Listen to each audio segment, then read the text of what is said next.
enlargement, which is the first sign of puberty in boys, is 12 years. So if they do not have gonad, that is testicular enlargement, by 14 years, then it is called as abnormal and delayed puberty. So the other definitions of delayed puberty are if there is no menstruation by 16 years. That is also abnormal, because once they start to have thelarch, within 2 to 3 years they will have menarche. So if the child does not have menarche by 16 years, or if the child does not progress from thelarch to menarche within 4 years, then it is abnormal progression of puberty. So that is also abnormal. Similarly, in boys, when they have gonadarche, that is testicular enlargement, within 4 years they will complete their pubertal maturation. If they do not complete pubertal maturation by 5 years from gonadarche, that is abnormal. So we have to understand that adrenarche is different from activation of the hypothalamo-pituitary gonadal axis, which is our pubertal progression. So adrenarche is characterized by acne, axillary hair, pubic hair, and the apocrine body odor. So children with hypogonadism may have adrenarche. So we should not confuse it with HPG axis abnormalities. Okay, so what are the causes of hypogonadism? So it can be hypergonadotropic or hypogonadotropic. The most common cause in both boys and girls is constitutional delay in growth and puberty. This is called as a delay in the maturation of the HPG axis. So the picture depicted below says that the farther you go away from the mean age for puberty, the lesser is the diagnosis of CDGP, that is constitutional delay in growth and puberty. So I told you the girl, if she does not have breast development by 13 years, is abnormal. So if you see that the girl has not developed breast by 14 years, then the chance of CDGP as a diagnosis for her is even lesser. So in those conditions, you have to think of organic pathology. Similarly, in boys, I told you gonadarche by 14 years is abnormal, delayed puberty. You're seeing the child at 16 years, then the chances of CDGP being a diagnosis for him is lesser. So that is what the picture below depicts to us. Okay, so let us understand about hypergonadotropic hypogonadism and hypogonadotropic hypogonadism. So first picture is hypergonadotropic on the right. So hyper means high level. So hypergonadotropic means high levels of gonadotropins LH and FSH. So the puberty progresses from the hypothalamus. It releases the gonadotropin releasing hormone GnRH, and it acts on the pituitary, anterior pituitary, and releases the gonadotropins LH and FSH, and that acts on the gonads, testes or ovary, to produce the end product estradiol and testosterone. So when the damage is at the level of the gonad, either the testis or the ovary, what happens is the hypothalamus produces the GnRH, the pituitary produces the LH and FSH, but these are going and acting on the gonad, but that is not producing the final end product. So there is no negative feedback to the brain. So there is high levels of gonadotropin, that is hypergonadotropic hypogonadism. So when we come to the picture on the left, that is hypogonadotropic. So hypo is low. So low levels of gonadotropins. So here the primary damage is at the level of the brain, either the hypothalamus or the pituitary. So either GnRH production is less or LH-FSH production is less. So there's less stimulus to the gonad itself. So the testis or the ovary is not getting adequate stimulus, so it is not producing the final end product, that is estradiol or testosterone. So this is called as hypogonadotropic hypogonadism. So I'll discuss a few cases to explain to you the red flag signs of delayed puberty. So this is case number 1. So this is a 13-year-old child, and the mom has noticed that she is short and she is yet to enter puberty. So I told you for girls, if the girl does not develop breasts by 13 years, it is delayed puberty. So she is a 13-year-old child, she is short and prepubertal. So SMR is sexual maturity rating. B1 is breast stage 1, that is no breast budding is there. A1 is axillary hair, there is no axillary hair is A1. P1 is pubic hair, stage 1, that means there is no pubic hair. Okay, so she is short, so minus 4.32 SDS means like minus 2 SDS is considered as short. So minus 4.32 means she is very short. Okay, so you can also see some dysmorphology like shield like chest with increased carrying angle, that is cubitus valgus, and short 4th and 5th metacarpals. So she is a short child, prepubertal with dysmorphology. So most of you would know this. This is a Turner syndrome child. So what are the red flag signs we have noticed in this case? Apart from delayed puberty, we have noticed that the child is short and has digit abnormalities, cubitus valgus, and other things. Okay, so going to case number 2. So this is a 16-year-old child and not attained menarche. So I told you in the second slide, absence of menstruation by 16 years is also considered abnormal. So this is a 16-year-old child, not attained menarche yet, and family history is positive. The maternal aunt is infertile, And the maternal aunt also had breast development only after starting hormone replacement therapy. And similar history is there in 2 other cousins as well. And height is acceptable. So height above 3rd centile is normal. So 10 to 25th centile height is okay. And SMR, if you see, there is no axillary hair, there is no pubic hair, A1, P1, but breast is stage 4. So you have to make a note of this, that the child does not have adrenar, but only has breast development. And child also has bilateral inguinal hernia. Okay. So when we go to the karyotype, so this is a phenotypic girl. Okay. But the karyotype has come as 46XY. So this is a karyotype 46XY, and if you see FSH, LH are high, 16 and 29, with a high testosterone, 5.34 nanogram per ml. So I told you in hypogonadism, always the testosterone and estradiol will come low. So either it is hyper or hypo. In both conditions, the final end product is low. But if you see here, FSH, LH is high, and the testosterone also is high. That means the testosterone is getting produced in a 46XY male, but it is not able to act at the receptor level. So FSH, LH and testosterone all are high. Okay. So estradiol also is quite good, production is there, 60 to 63.8 picogram per ml. That is because all the testosterone, is, some amount is getting aromatized to the estradiol.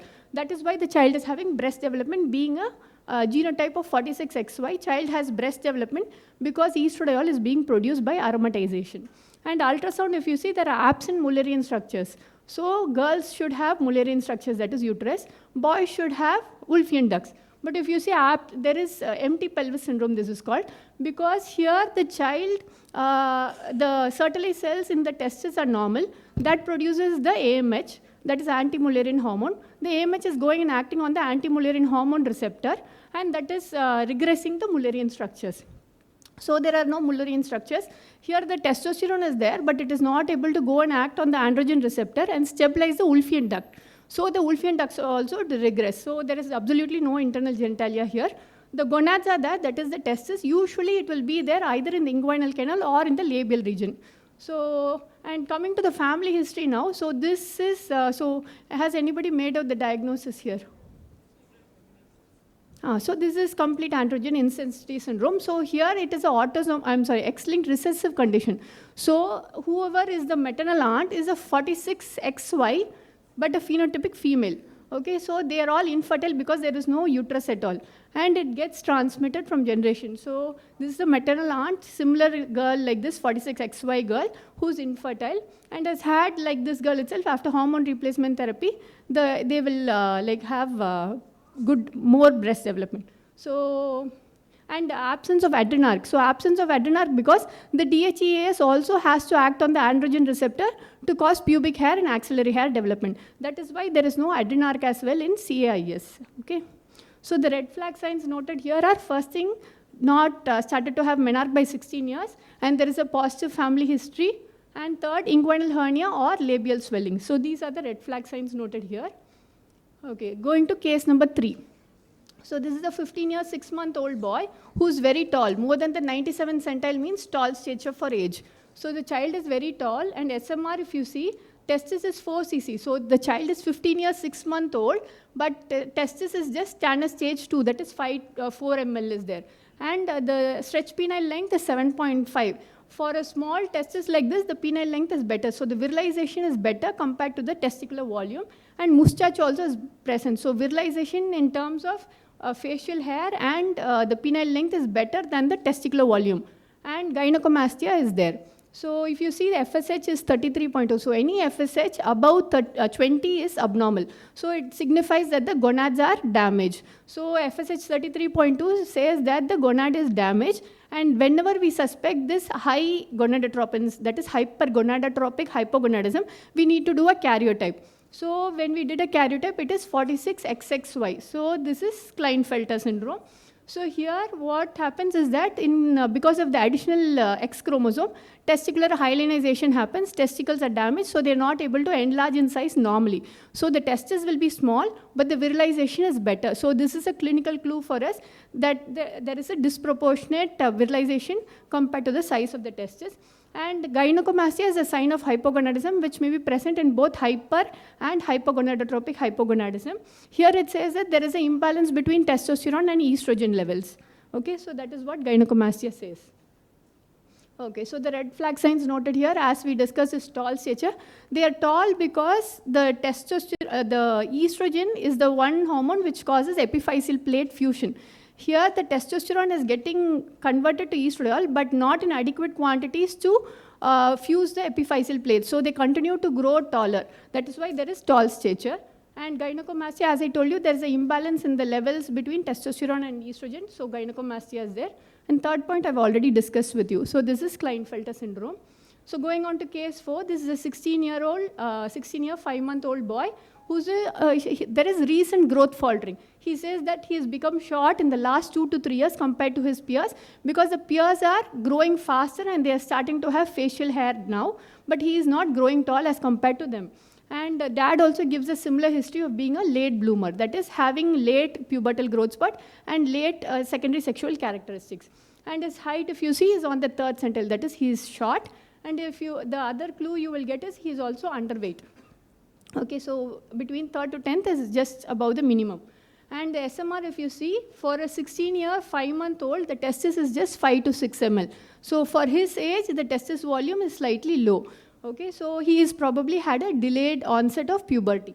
And he is A2P4. So make a note of this also. We will be comparing it with the next case. Okay, so this child has a 16-year, 5-month-old, has entered puberty but little late, as we are seeing from the testicular volume. He has adrenarche, A2P4 is there. Okay, so anyone has made the diagnosis for this?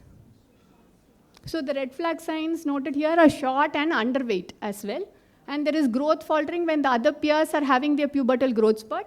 And there is family history of delayed puberty. So anybody wants to guess? Yeah, constitutional delay in growth and puberty. Okay, so these are the clues for CDGP. And if you do a bone age X-ray, 1 to 2 years delay will be there. Okay. Okay, so going to case number 5. So this is a 14-year-old boy, shortest in class right from the beginning. So that was a recent growth faltering. Here he has been the shortest in class, and height is 130 centimeter, which is less than the 3rd centile. So he's very short. And SMR, if you see, is A1P1. So there is no adrenarche, A1P1, with the testis which is very small, 1 ml only. And micropenis is there. There is past history of cryptorchidism, that is undescended testis, and orchidopexy has been done. Okay, so this is in the history. And if you go to his labs, the free T4 0.7 nanogram per DL means it is low.